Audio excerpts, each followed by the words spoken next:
Hey guys, today we're making pepper quesadillas with a homemade mango salsa. This will be my last video until March because I'm taking February off, so let's get started. The first thing I'm going to do is make my salsa. I'm taking 2 mangoes and slicing them carefully. Be careful of the pit.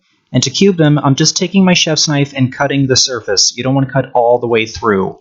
And when you pull it back and it reveals your mango pieces, just take your knife and cut it right off the skin, and it comes off very, very easily. Once you're done, go ahead and put your pieces in a bowl, add some red pepper, and I'm going to add a little bit of basil.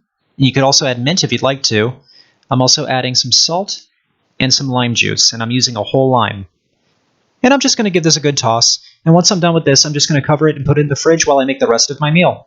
Next up, I'm just going to roast some bell peppers on the grill, and the lighting here is not that great. I don't have professional lighting, I'm just working with what I got. And yeah, the sun wasn't doing me any favors, but I'm doing my best here. Anyway, I'm just roasting these on the grill, as you can see, until they're nice and blackened on the outside. I had the grill on high, so this took about 15 or 20 minutes altogether to do. And when I was done, I put them in a bowl, and I covered it with a plate, and this is going to steam them. I left this like this for about half an hour. You don't have to do it for that long. The reason why I did that was so that it could cool off, and it was easier to work with my hands so that you can peel off the skin. And you can do this for about 10 minutes if you want to, but you know, it's going to be really hot, so be careful when you do this. You don't want to burn your fingers. And once that was all done, I just put this on a cutting board and sliced them up, and I removed all the seeds.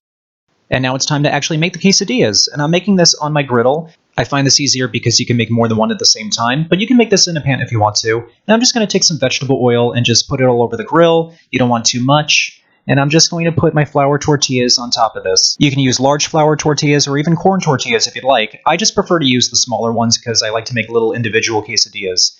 I'm topping these with some Monterey Jack cheese. You can of course use any type of cheese you want. I just prefer to use Monterey Jack. I think it goes great on top of tacos, enchiladas, quesadillas. And now I'm going to top this with my roasted peppers, and then I'm going to add more cheese. And what's great about the cheese is that it's going to act like a glue so that when I put on my top tortillas, it's going to be a lot easier to flip.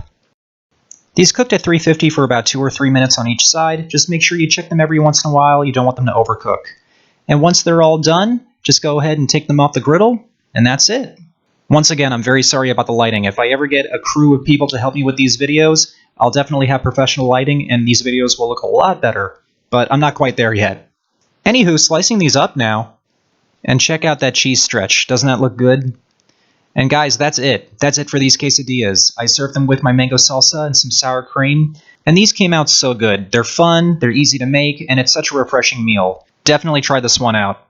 Alright guys, I hope you all enjoyed this recipe. Please remember to like and subscribe, and I will see you all in March. Stay safe out there.